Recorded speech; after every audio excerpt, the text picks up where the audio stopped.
आप Himachal Pradesh cricket association के अध्यक्ष रहे हैं और जो दुनिया का सबसे खूबसूरत स्टेडियम धर्मशाला में आपको दिखता है, 25 साल की उम्र में आपने उसका निर्माण वहां पर करवाया था। आप भारतीय क्रिकेट कंट्रोल बोर्ड के जॉइंट सेक्रेटरी और अध्यक्ष भी रहे हैं। भारतीय जनता पार्टी युवा मोर्चा के 7 साल तक राष्ट्रीय अध्यक्ष रहे हैं। आप वित्त राज्य मंत्री देश के रहे। 4 बार से लगातार आप सांसद हैं हिमाचल। राजस्थान से मेरा नाता बहुत गहरा है, युवा मोर्चा के समय से लेके और एक पर्यटक के रूप में भी। मैं हिमाचल और राजस्थान में यहाँ की संस्कृति, यहाँ के जो मैं कहूँ कि अतिथि देव भाव की भावना को लेकर जो चलते थे, वो सदा एक तरह से अपना घर लगता है। लेकिन पिछले 5 सालों में यहाँ की सरकार के चलते न यहाँ की बच्चियां न यहाँ की महिलाएं अपने आप को सुरक्षित मानती। महिला अपराध में नंबर 1 राजस्थान पिछले 5 वर्षों में हुआ। दलितों पर अत्याचार, आदिवासियों पर अत्याचार पे नंबर 1 हुआ। और छोटी छोटी बच्चियों के साथ बलात्कार करके उनकी हत्या कर दी जाए। एक निर्भया हुआ तो पूरी दिल्ली हिल गई थी, देश में बवाल मच गया था। लेकिन राजस्थान में ऐसी एक नहीं अनेक घटनाएं, प्रतिदिन 17 महिलाओं या बच्चियों के साथ दुष्कर्म की घटनाएं होती। 2 लाख से ज्यादा महिला अपराध के मामले दर्ज पिछले 5 वर्षों में हुए। 35,000 से ज्यादा तो केवल दुष्कर्म के मामले हैं। और अगर मैं इसी क्षेत्र की बात करूं तो जहां टोंक जिले में अलीगढ़ में 6 साल की बच्ची का स्कूल से अपहरण करके दुष्कर्म करके उसकी हत्या कर दी गई, वहीं पर सीकर के कावड़ में 14 साल की बालिका के साथ दुष्कर्म के बाद हत्या हुई। झालावाड़ जिले के सदर इलाके में 6 साल की मासूम बच्ची से दुष्कर्म और उसकी हत्या कर दी गई। नागौर के पर्वतसर में 11 साल की बालिका से दुष्कर्म और उसकी हत्या। 25 सितंबर 2020 को सिरोही जिले के अनादरा में 8 साल की बच्ची के साथ दुष्कर्म के बाद हत्या। दौसा के सिकंदरा में नाबालिग के साथ दुष्कर्म फिर हत्या। करौली जिले के हिंडौन में 5 साल की बालिका के दुष्कर्म के बाद हत्या। अजमेर के पुष्कर के बकरी चराने गई 11 साल की बच्ची के साथ दुष्कर्म फिर पत्थर से कुचलकर हत्या।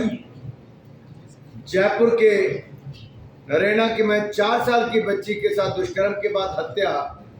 और 20 सितंबर को नागौर के पादुकला में 7 साल की मासूम बच्ची के दुष्कर्म के बाद हत्या। और पाली जिले के फालना में 16 साल की नाबालिग से दुष्कर्म करके शवों को झाड़ियों में फेंक दिया गया। बूंदी जिले के बसौली काला कुआं इलाके में जंगल में बकरियां चराने गई बच्ची के साथ सामूहिक दुष्कर्म के बाद हत्या कर दी गई। पाली जिले के बीचवा गांव में 10 साल की बच्ची किसी दुष्कर्म के बाद हत्या।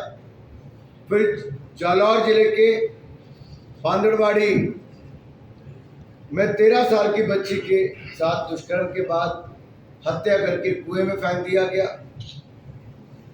2022 में 13 फरवरी को कोटा के रामपुरा बाजार में ट्यूशन पढ़ने गई 15 साल की बच्ची के साथ दुष्कर्म के बाद शिक्षक ने उसकी हत्या कर दी।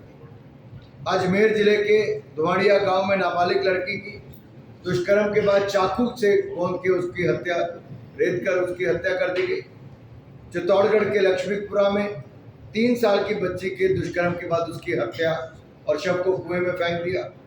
जयपुर के आमेर में 9 साल की बालिका के साथ दुष्कर्म के बाद गला रेत कर हत्या। कोटा में नाबालिग से दुष्कर्म कर पत्थर से कुचल कर हत्या और लाश को जंगल में फेंक दिया गया। डूंगरपुर इलाके में 10 साल की बच्ची से दुष्कर्म के बाद हत्या। करौली में मंडरालय में नाबालिग से दुष्कर्म हत्या। फिर बांसवाड़ा के खौडन गांव में 11वीं कक्षा के बच्ची के साथ दुष्कर्म का प्रयास किया, विरोध किया तो उसकी हत्या कर दी गई। श्री गंगानगर के लालगढ़ जाटन में 9 साल की मासूम के साथ दुष्कर्म के बाद हत्या और उदयपुर जिले के चोपड़ा गांव में 9 साल की बच्ची के साथ दुष्कर्म के बाद हत्या की गई। लाश के 10 टुकड़े करके जंगल में फेंक दिया गया।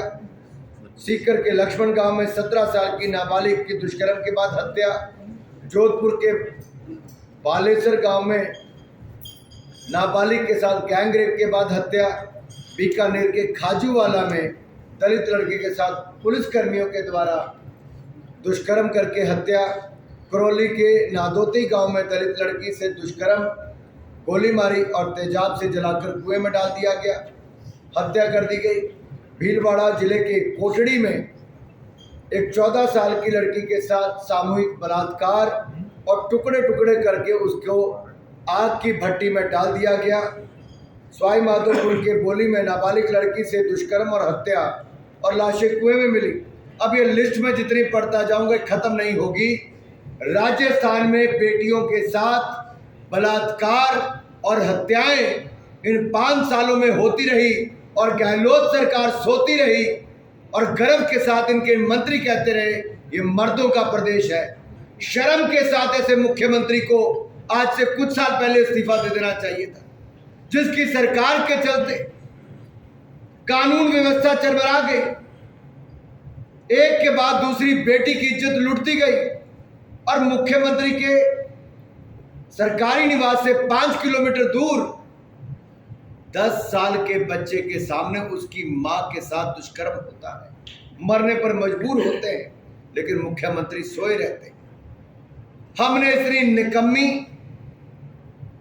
और इतनी सोई हुई सरकार शायद आजाद भारत में 75 वर्षों में कहीं नहीं देखी, जहां 2 लाख आपराधिक मुकदमे केवल महिला अपराध के दर्ज होते हों, 35,000 दुष्कर्म के मामले दर्ज होते हों। ऐसी गहलोत सरकार जहां महिलाओं की अस्मिता की लूट, बच्चियों के साथ दुष्कर्म और हत्या, इसकी खुली छूट, ऐसी गहलोत सरकार ही हो सकती है। और मैं आज ज़्यादा ना कहता हूँ, केवल इसी विषय पर आपका ध्यान आकर्षित करना चाहता हूँ। इससे राजस्थान की छवि धूमिल हुई है। राजस्थान की साख को गिराने का काम हुआ है और राजस्थान में जो इतने वर्षों में कमाया था उसको गंवाने का काम हुआ। केवल सत्ता में बने रहने के लिए इनके आपसे मन मुटाव जितने मर्जी होंगे, ये अपनी कुर्सी बचाने में लगे रहे और महिलाओं की इज्जत लुटती रही। ये अपनी मुख्यमंत्री पद पर बने रहने के लिए बच्चियों के साथ दुष्कर्म होते रहे। काश पुलिस वालों को खींचा गया होता, कानून व्यवस्था को बनाया गया होता तो ना जाने कितने लोगों की बच्चियों की जान बच गई होती, दुष्कर्म की घटनाएं रुक गई। पुलिस वाले भी दुष्कर्म करने पर आ गए। ये अपने आप में दिखता है कि क्या सरकार थी। एक इनकी नेता आती है दिल्ली से छुट्टियां मनाने के लिए, कहती है यूपी में लड़की हूं लड़ सकती, लेकिन जब राजस्थान आती है यहीं की बेटी के साथ उसी दिन बलात्कार की घटना होती, हत्या होती। पूरी राजस्थान की सरकार उस पर पर्दा डालने का काम करती है। यहाँ के मुख्यमंत्री के नज़दीकी अधिकारी यहाँ तक कह देते हैं ऐसी कोई घटना नहीं घटी, लेकिन जब शाम को उनका दौरा पूरा होता है तो मानते हैं कि हाँ ये घटना है। ये कैसे होता है साहब? हमारे राजस्थान में ऐसा कैसे हो सकता है? लेकिन ये एक बार नहीं बार बार हुआ है। वो भाई बहन आते, कांग्रेस के बड़े नेता पार्लियामेंट में तो प्रवचन देकर आते हैं, बांसवाड़ा आते हैं, लेकिन भीलवाड़ा जहां पर उस बच्ची के साथ दुष्कर्म हुआ वहां के उसके घर नहीं जाते, उस महिला के घर नहीं जाते। क्यों? क्योंकि यहाँ उनकी अपनी सरकार है।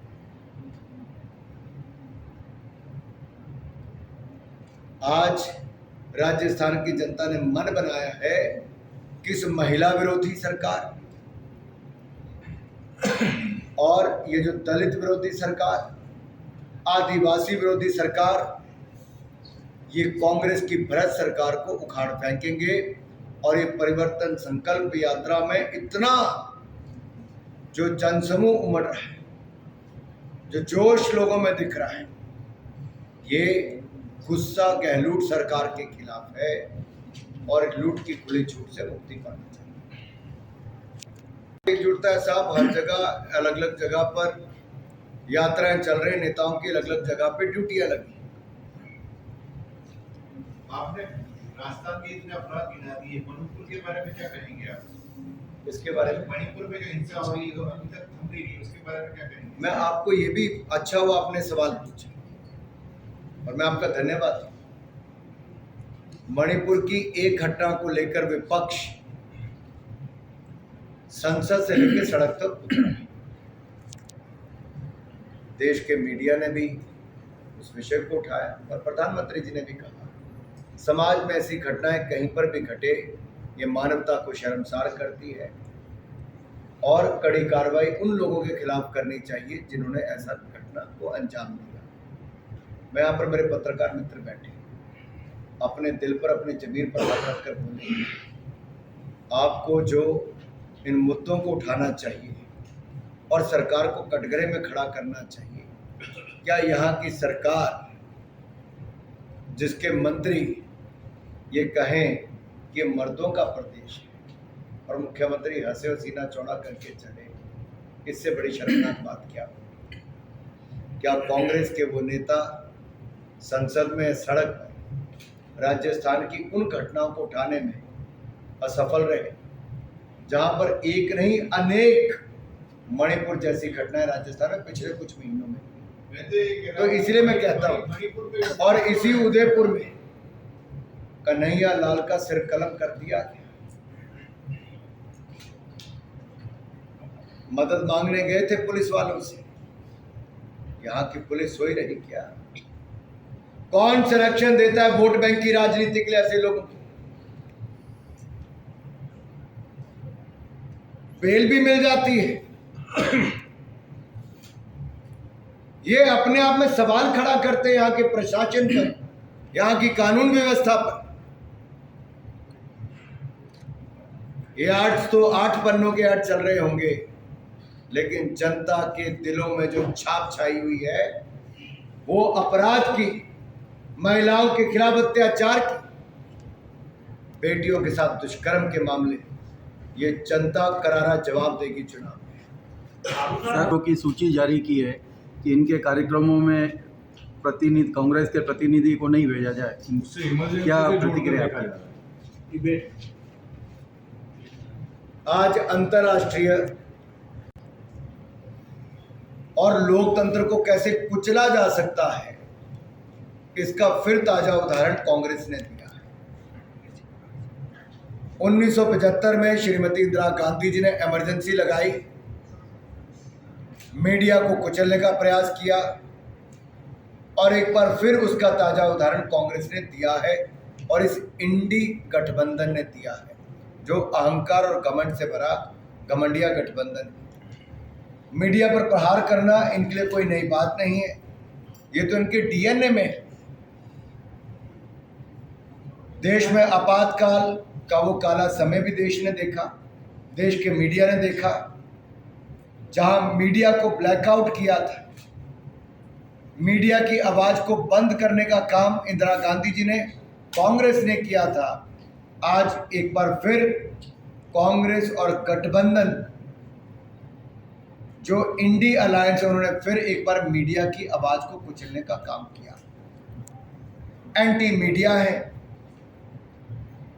एंटी दलित है, एंटी आदिवासी है, और मैं तो ये कहूँगा इनको तो अपना नाम एंटी अलायंस रखना चाहिए, क्योंकि ये एंटी सनातन, एंटी डेमोक्रेसी, एंटी दलित, एंटी नेशनल, एंटी कॉन्स्टिट्यूशन और अब एंटी मीडिया हो गए।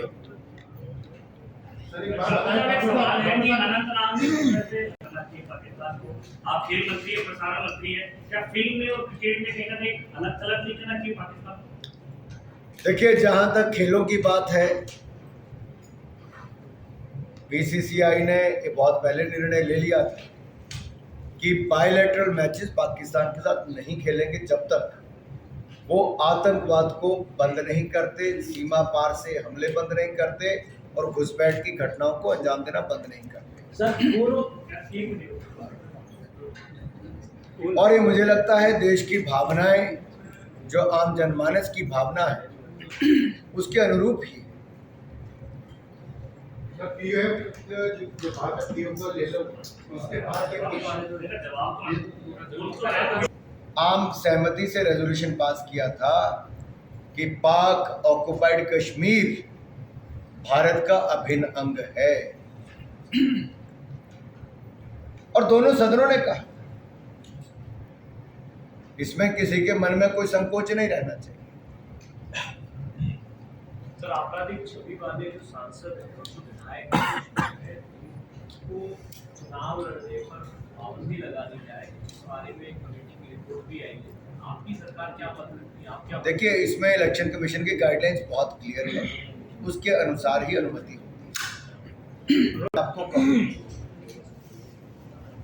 कि देश में कांग्रेस ने 60 साल राज किया, लेकिन महिलाओं को धुएं से मुक्ति नहीं दिला पाई। 2014 में जब भारतीय जनता पार्टी की सरकार बनी, एनडीए की सरकार आई, उससे पहले मात्र 14.5 करोड़ एलपीजी के कनेक्शन देश में थे, आज 33 करोड़ हैं। 9 सालों में फर्क पड़ा। और जो गरीब लोग हैं, जरूरतमंद थे, उनको भी 9 करोड़ 60 लाख रसोई गैस के सिलेंडर प्रधानमंत्री उज्ज्वला योजना के अंतर्गत मुफ्त में नरेंद्र मोदी जी की सरकार ने ना उनसे जो इनिशियल अमाउंट है वो ली, और पहला रिफिल भी उनको मुफ्त में दिया और गैस का सिलेंडर दिया। अब कल ही हमने घोषणा की है 75 लाख और उज्ज्वला गैस के अंतर्गत सिलेंडर मिलेंगे। 100 रुपये दाम 1100 रुपये से कम करके 900 रुपये गैस सिलेंडर के दाम नरेंद्र मोदी जी की सरकार ने कर दिए। उज्ज्वला योजना वालों को ये 700 रुपये में मिलेंगे, 200 रुपये की सब्सिडी जारी रहेगी। अगर आप दुनिया भर में दाम देखेंगे, पिछले 3 वर्षों में इसके दाम 3 गुना ज़्यादा बढ़े, 3 गुना ज़्यादा, 303% की वृद्धि पूरी दुनिया भर में हुई है, लेकिन भारत में उस दृष्टि से वृद्धि नहीं हुई। जहाँ तक पेट्रोलियम के दाम की आपने बात कही, एक बार नहीं 2 बार मोदी सरकार ने पिछले 1.5 साल में पेट्रोलियम प्रोडक्ट्स के दाम कम किए। पेट्रोल और डीजल पर जो एक्साइज ड्यूटी है उसको कम किया, लेकिन मध्य प्रदेश में नहीं, राजस्थान, छत्तीसगढ़ और ऐसे कांग्रेस शासित राज्यों में और विपक्ष शासित राज्यों में राज्यों की सरकारों ने अपना वैट बढ़ा दिया। भाजपा शासित राज्यों ने कम किया, केंद्र की सरकार ने कम किए, लेकिन राजस्थान में कांग्रेस की सरकार में देश का सबसे ज्यादा महंगा पेट्रोल डीजल यहाँ पर मिलता है। श्री गंगानगर का उदाहरण ले लीजिए। पंजाब के लोग वो तो अपने राज्य में पेट्रोल डीजल भरवाते हैं, राजस्थान के जाकर सीमा पार जाके भरवाते हैं। वहाँ के लोगों को अपने पेट्रोल पंप बंद करने पड़ गए। कितने आंकड़ा निकालिए, कम से कम 300 ऐसे पेट्रोल पंप होंगे जो बंद हुए सीमा पर ही। क्यों हुए? ये राजस्थान की सरकार ने यहाँ पर महंगाई देने का काम किया। सर, मेरा क्वेश्चन आपसे ये की सरकार आती है तो महिला सुरक्षा और रेप केस को कम करने के लिए उनके क्या कदम होंगे और क्या कड़े सुरक्षा के क्या? देखिए, उदाहरण साथ लगते राज्य मध्य प्रदेश में भी है और उत्तर प्रदेश में भी है। कल जब यात्रा निकल रही थी तो जगह जगह जेसीबी देखने को मिली, लोग पुष्प वर्षा कर रहे थे। और कहीं ना कहीं ये बुलडोजर, ये जेसीबी आपने उत्तर प्रदेश में देखी कि जहां अपराधियों के खिलाफ कड़ा काम कैसे किया जाता है, योगी सरकार ने करके दिखाया। अपराध को जड़ से मिटाने का काम वहां पर हुआ है। माफिया राज से मुक्त कैसे किया जाता है, भाजपा शासित राज्य ने दिखाया। लाडली लक्ष्मी योजना हो, लाडली बहन योजना हो, ये जहां एक और शिवराज जी की सरकार ने, भारतीय जनता पार्टी की सरकार ने मध्य प्रदेश में किया, वहां पर महिलाओं बेटियों को कैसे सुरक्षा और सम्मान मिलता है, ये देखने का आगे। और जब राजस्थान में भाजपा की सरकार आएगी, राजस्थान की महिलाएं और बेटियां अपने आप को सुरक्षित पाएंगी, क्योंकि भाजपा की सरकार कि सुनिश्चित करती है महिलाओं का सम्मान। सर ये लोग अभी भी देखिए 5 राज्यों में चुनाव आएंगे, आज से कुछ महीने पहले कुछ राज्यों में चुनाव पहले होकर हटे। तो सारा साल चुनावों में लगे रहने की बजाय 5 साल में अगर एक बार चुनाव होते हैं तो पैसा भी बचता है, समय भी बचता है, देश को आगे बढ़ने का अवसर भी मिलता है। ये राष्ट्र हित में है, टैक्स पेयर्स के हित में है और प्रशासन को और सुचारू रूप से चलाया जा सके उसके हित में। सनातन धर्म की बात करें, सबसे बड़ी बात ये कि सनातन धर्म को लेकर अभी जो मुद्दा छिड़ा हुआ है, विपक्ष पूरी तरह से कोई जवाब देने को तैयार नहीं है। आपने कल भी चुनाव कहा था और आज भी। खास बात ये है कि जो विपक्ष है पूरा, वो कोई भी बोलने को तैयार नहीं। तो क्या मानेंगे कांग्रेस उसके ऊपर हाजिर है? देखिए, कुछ लोग चले थे मोहब्बत की दुकान खोलने। मोहब्बत की दुकान का तो पता नहीं, नफरत का मेगा मॉल खोलकर चल रहे।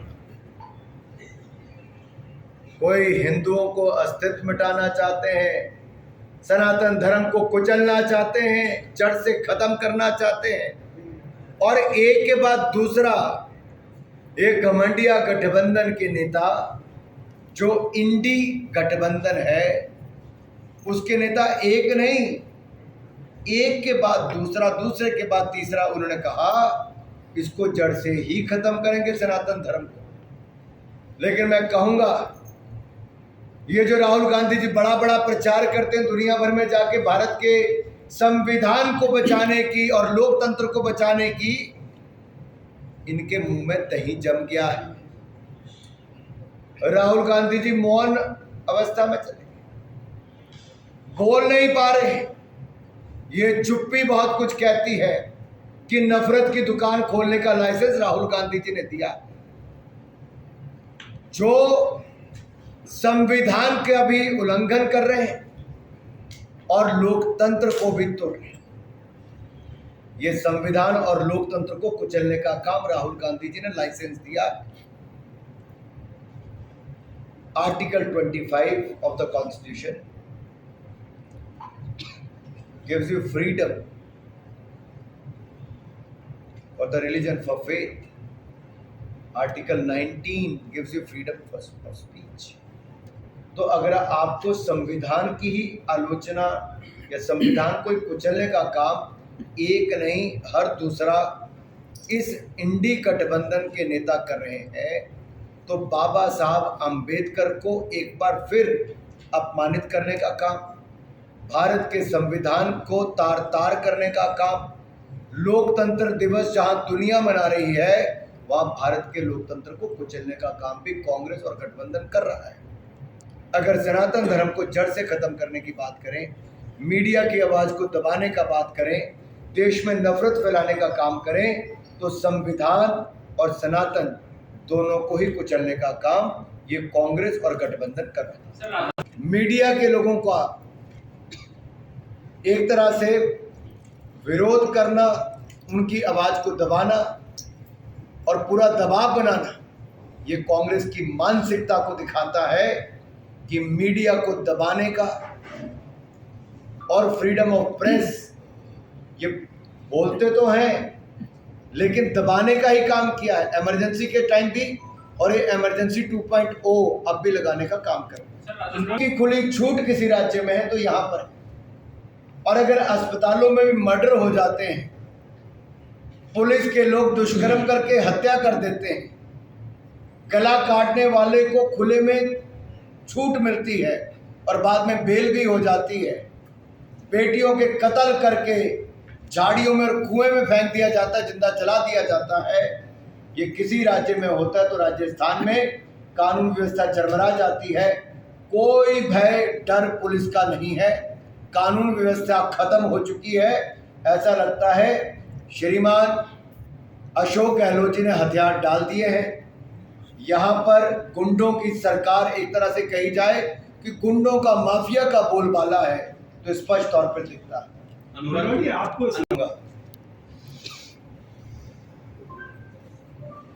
कि 26/11 के हमले के बाद भी कुछ लोग मूक दर्शक बन के बैठे रहे।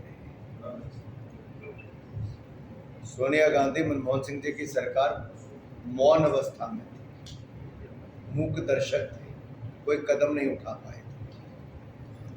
नेहरू जी के दिए जख्म देश भूल नहीं पाया। ये 370-35 से और कश्मीर को इस हालत में छोड़ना, 40,000 लोगों की वहाँ पे हत्याएं होना, इसकी ये कांग्रेस की देन, ये जख्म कांग्रेस के दिए।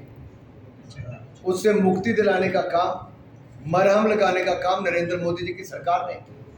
आतंकवादी घटनाओं में कमी आई, और यही नहीं, अगर रिकॉर्ड आतंकवादियों को मुठभेड़ में मारा गया तो पिछले 9 वर्षों में मारा गया। लेकिन जो अभी कश्मीर में घटा दुर्भाग्यपूर्ण भी है, दुखद भी है। इसका बदला भी लिया जाएगा, कड़ा जवाब भी दिया जाएगा। क्यों राजस्थान के करोड़ों जनता को ज्यादा पैसा देना पड़ रहा है? ये लूट की खुली छूट, ये क्या लूट सरकार में दोनों हाथों से लूटने का काम किया। सर ये चुनाव के टाइम पे पेट्रोल पंप बंद हुए हैं, इतने टाइम कहाँ थे पेट्रोल पंप वाले? चुनाव आए नहीं, उनको इतने साल से भी तो वही रेट थी। अब एकदम चुनाव सिर पे आया। अच्छा हुआ मेरे भाई आपने बात पूछी, अभी तक ये सिलेंडर 500 रुपए में क्यों नहीं था 5 साल? वही तो वो बोलना भाई, वही तो पूछ रहे हम भी। मैं यही तो पूछ रहा हूँ आपसे, ये जवाब है आपका जी।